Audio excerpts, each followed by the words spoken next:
करी ही कविता, दूरस्थ कुणी दे तुझ्या करी ही कविता, वाहते जिच्यातून त्याची जीवन सरिता.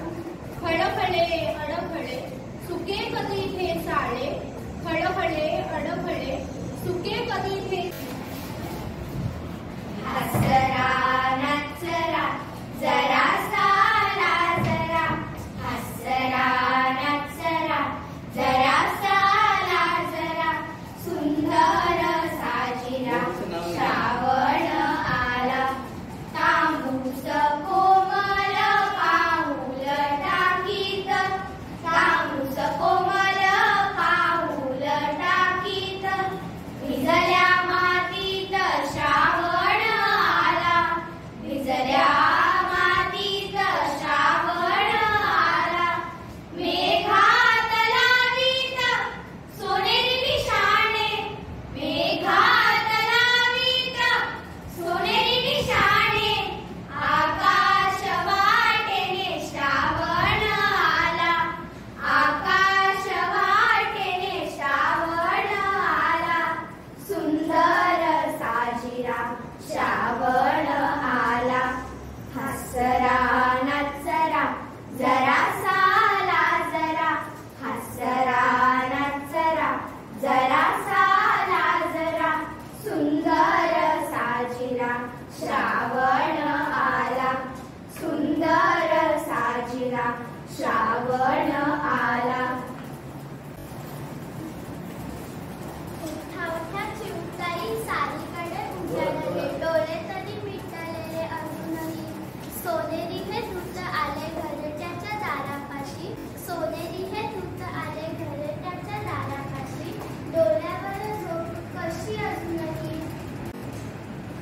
कुणी घर देतं का रे घर, एका तुफान आला कुणी घर देतं का. एक तुफान भिंतीत वाचून, छपरान वाचून, माणसाच्या माये वाचून, देवाच्या दये वाचून, डोंगरा डोंगरा हिंडत आहे, जिथून कुणी उठवणार नाही अशी जागा ढूंढत आहे. कुणी घर देतं का रे घर. इथे वाटतं प्रत्येकाला आपणच फक्त शहाणे, इथे वाटतं प्रत्येकाला आपणच फक्त शहाणे, झाला तरी हातून चुका तरी करतात बहाणे. वाईट नसतं कोणालाही मनापासून चाहणे, वाईट नसतं कोणालाही मनापासून चाहणे, मात्र वाईट असतं कोणालाही पाण्यामध्ये पाहणे. जरुरी असतं प्रत्येकाने व खूप ओळखून राहणे, जरुरी असतं प्रत्येकाने व खूप ओळखून राहणे, नशिबी येत नाही तर प्रवाह पतित वाहणे. मराठी भाषेतील अग्रगण्य कवी, लेखक, कथाकार, कादंबरीकार, समाजनिष्ठ लेखक अशी ख्याती असलेले कुसुमाग्रज म्हणजेच वि.वा. शिरवाडकर अर्थात विष्णू वामन शिरवाडकर यांचा जन्म 27 फेब्रुवारी 1912 रोजी नाशिक येथे झाला. आपण सर्वजण त्यांना विष्णू वामन शिरवाडकर या नावाने जरी ओळखत असलो तरी त्यांचे मूळ नाव आहे गजानन रंगनाथ शिरवाडकर. त्यांचे काका वामन शिरवाडकर यांनी त्यांना दत्तक घेतले व त्यांचे नाव बदलून ठेवले विष्णू वामन शिरवाडकर. त्यांच्या लहान बहिणीचे नाव कुसुम. त्यांचे आपल्या लहान बहिणीवर जीवापाड प्रेम होते, म्हणूनच कुसुमे अग्रे जन जायते इति म्हणजे कुसुमच्या आधी जन्माला आलेले म्हणून कुसुमाग्रज असे नाव त्यांनी धारण केले व त्याच नावाने पुढे प्रसिद्ध झाले. त्यांच्या कार्याचा आढावा थोडक्यात. कविता संग्रह, फुलवेली, सतारीचे पोल, विरामचिन्हे, रूपरेषा, विशाखा, जीवनलहरी, संविधान इत्यादी. त्यांनी लिहिलेली नाटके ययाती देवयानी, वीज म्हणाली धरतीला, राजमुकुट, धूळचे दिवे, दुसरा पेशवा आणि नटसम्राट. पुरस्कार: साहित्य अकादमी पुरस्कार, पुणे विद्यापीठाची डी.लिट पदवी, ज्ञानपीठ पुरस्कार, पद्मभूषण पुरस्कार, राम गणेश गडकरी पुरस्कार. कुसुमाग्रजांना निसर्गाविषयी प्रचंड प्रेम, अर्थात ते त्यांच्या कवितांमधून दिसून येतेच. त्यांच्या या अलौकिक कार्यामुळेच मराठी भाषेला दिव्यत्व प्राप्त झाले. म्हणूनच 27 फेब्रुवारी हा त्यांचा जन्मदिवस आपण मराठी भाषा गौरव दिन म्हणून साजरा करतो. त्यांच्या कार्याला आम्हा विद्यार्थ्यांकडून ही छोटीशी मानवंदना.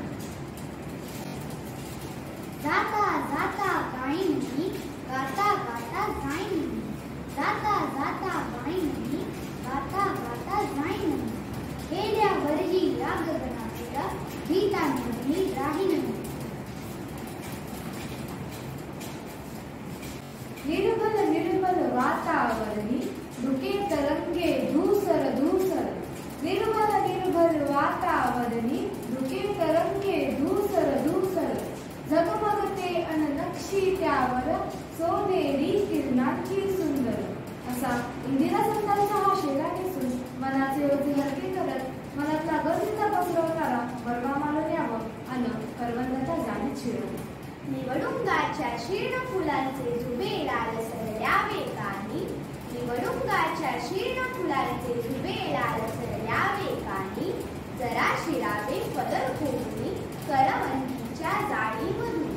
शिळ खोले तळरानातून भणभण वारा चढणीवरचा, शिळ खोले तळरानातून भणभण वारा चढणीवरचा, गालापाशी झिळमिळ लाडक स्वाद जिभेवर आंबट कच्चा.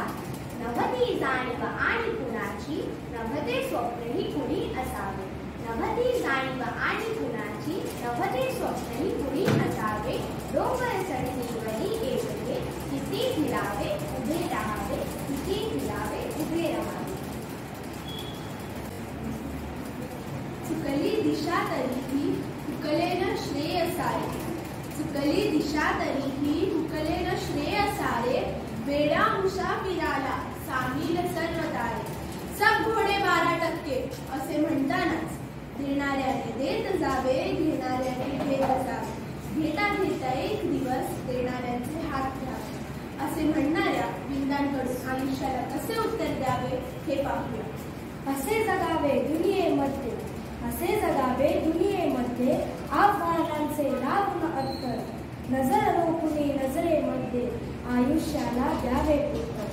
नको गुलामी नक्षत्रांची, नको गुलामी नक्षत्रांची, भीती आंधळी ताऱ्यांची, आयुष्याला बुडता नाही चैन करावी स्वप्नांची.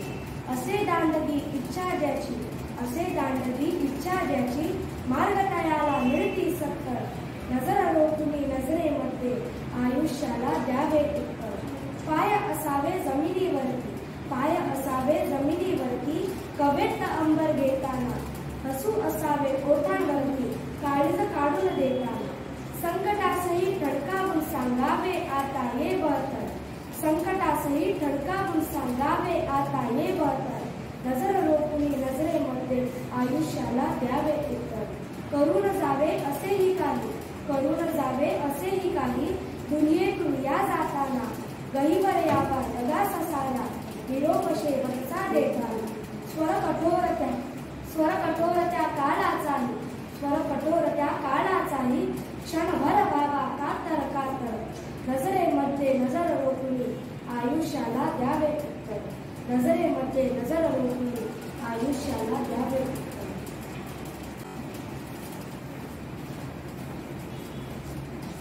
शब्दावाचून शब्दांच्या पलीकडचे उलगडून दाखवताना तुमचं आमचं अगदी सेम असतं असं म्हणताना ज्याच्या हातात दंडा त्याला सलाम करून सांगा कसं जगायचं असे विचारणाऱ्या आयुष्य हे विधात्याच्या वहीतलं पान असतं. रिकामं तर रिकामं लिहिलं तर छान असतं असं अलगद सांगणाऱ्या मंगेश पाडगावकर यांना आनंदयात्री होताना पाहतो.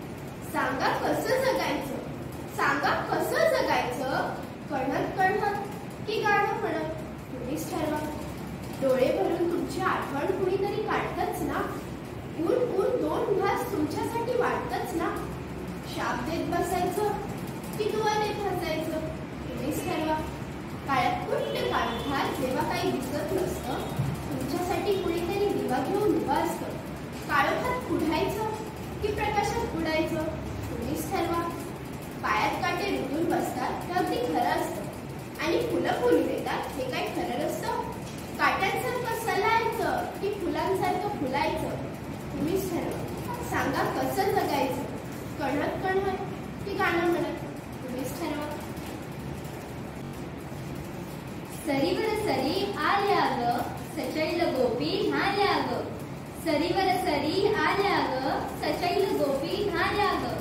आणि त्यातच गडदनिरे जळत भरून आले शीतल तनु चपल चरण अनिल गण निघाले.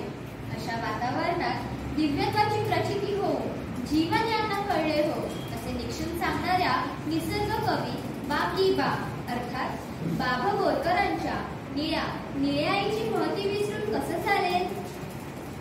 एक हिवटीचा निळा एक ढुमटीचा निळा एक हिवटीचा निळा एक ढुमटीचा निळा दूर डोंगराचा एक जरा त्यांच्याहून निळा मोर पिसाऱ्याच्या डोळ्यांचा एक मखमली निळा इंद्रनिळातील एक गोड राजबिंड निळा विसावल्या सागराचा एक गोलसर निळा आकाशाच्या घुमटाचा एक गोलसर निळा. असे नाना गुणी निळे किती सांगू त्यांचे लळे असे नाना गुणी निळे किती सांगू त्यांचे लळे ज्यांच्यामुळे नित्य नवे गडे तुझे माझे डोळे जिथे उगवे मावळे तिथे लावण्य सोहळा ऐसा कालिंदीच्या काठी एक इंदीवर निळा. हो आपणही निळा करू त्यांची अंगसंग हो आपणही निळा करू त्यांची अंगसंग. निळ्या झाल्या त्यांच्या संगे रंग खेळत श्रीरंग निळ्या झाल्या त्यांच्या संगे रंग खेळत श्रीरंग. निसर्गात सर्वस्वाला विसरून ऋतू हिरवा ऋतू बरवा अनुभवतात. शेवटी अटल गोष्टींची अनुभूती आल्यावर आठवते ते म्हणजे असेल मी नसेल मी तरी असेल गीत हे. आणि अशा वेळी गाठोड्यातली मऊ रेशमी आजीची पैठणी कवटळणाऱ्या शांता शेळकेंच्या शब्द सुमनांची अनुभूती घ्यावीशी वाटते तीही त्यांच्याच पैठणी. खडकात एक गाठोडे आहे त्याच्या तळाशी अगदी खाली जिथे आहे जुने कपडे उंच्या टोपी शेले शाल. त्यातच आहे घडी करून जपून ठेवलेली एक पैठणी त्यातच आहे घडी करून जपून ठेवलेली एक पैठणी. नारळी पदंतरी चौकडी रंगकथेचा सुंदर गाणी. माझी आजी लग्नामध्ये हीच पैठणी नेसली होती माझी आजी लग्नामध्ये हीच पैठणी नेसली होती. पडली होती साऱ्यांच्या पाया हाच पदर धरून आली. पैठणीच्या अवतीभोवती दरवळणारा सूक्ष्म वास पैठणीच्या अवतीभोवती दरवळणारा सूक्ष्म वास ओळखीची अनोळखीची जाणीवभूत आहे त्यास. धूर कापूर उदबत्त्यांतून जळत गेले किती श्रावण धूर कापूर उदबत्त्यांतून जळत गेले किती श्रावण. पैठणीने जपले एक तन एक मन. माखली बोटे पैठणीला केव्हा पुसली माखली बोटे पैठणीला केव्हा पुसली. शेवंतीची चमेलीची आरास पदरा आळून असली. वर्षामागून वर्षे गेली संसाराचा सराव झाला वर्षामागून वर्षे गेली संसाराचा सराव झाला. नवा कोरा कडक पोट एक मऊपणा झाला. पैठणीच्या घडीघडीतून अवघे आयुष्य उलगडत गेले पैठणीच्या घडीघडीतून अवघे आयुष्य उलगडत गेले. अहेरपणी मरण आले आजीचे माझ्या सोडे झाले.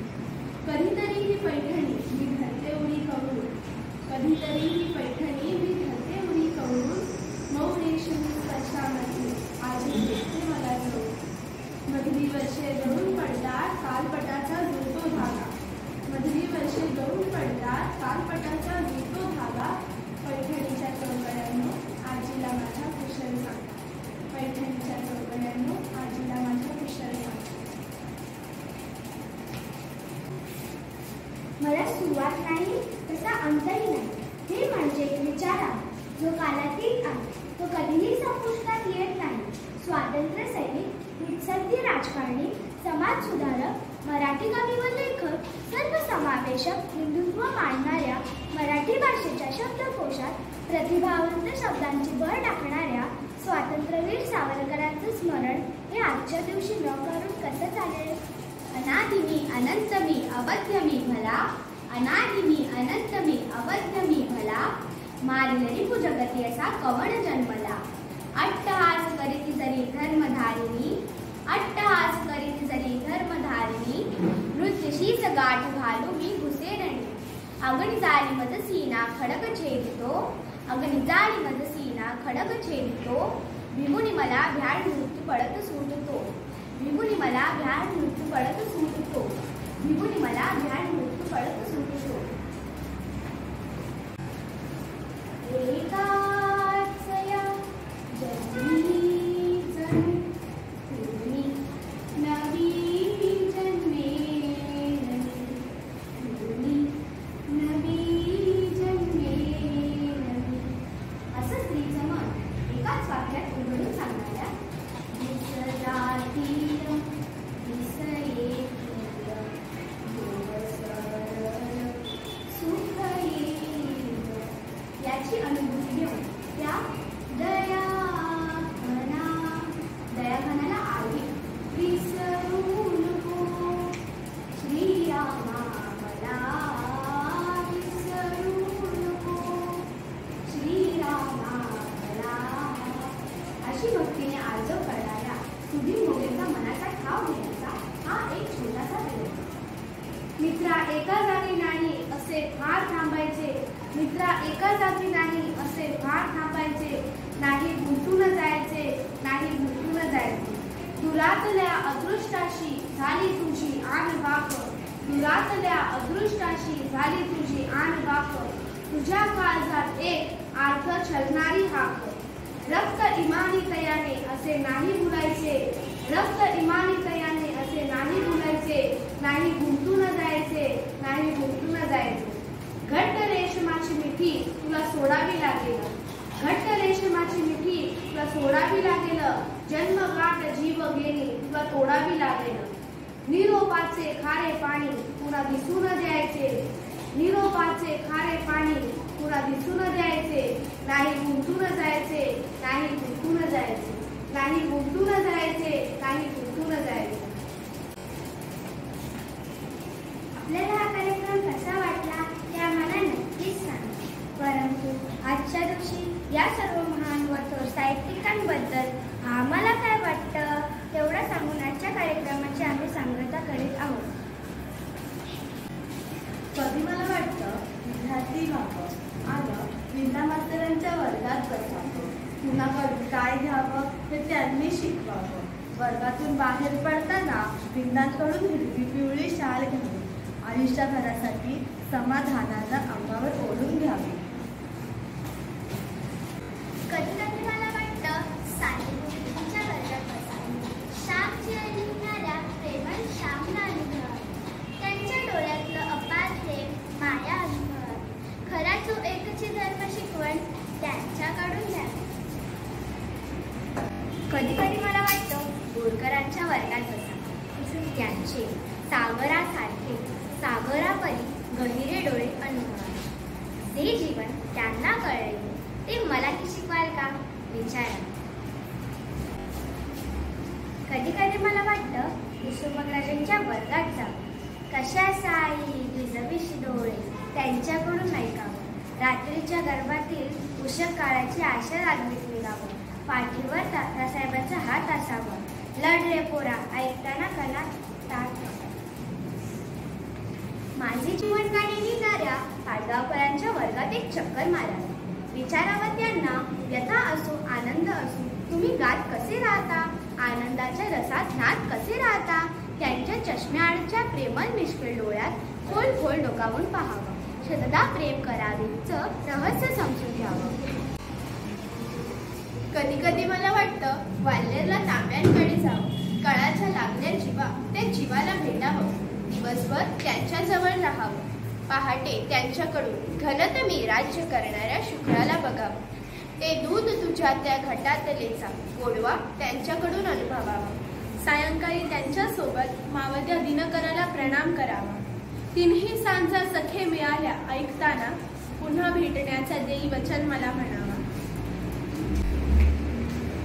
कधी कधी मला वाटतं जावं बालकवींच्या गावा पाय टाकून जळत बसलेला तो औदुंबर अनुभवावा सुंदरतेच्या सुमनावरचे दव चुकून घ्यावे आनंदी आनंद गडेच्या सड्यात नाहून निघावे. कधी कधी वाटतं सुरेश भटांना गाठावं चांदण्यात फिरताना त्यांच्याशी संवाद साधावा दुभंग होऊन जाता जाता मी अभंग कसा झालो ते त्यांच्याकडूनच ऐकावं.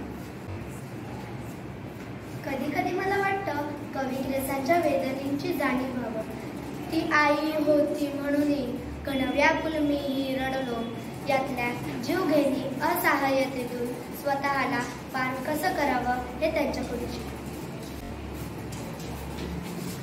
कधी कधी आम्हाला असं खूप काही वाटतं. कधी कधी आम्हाला असं खूप काही वाटतं.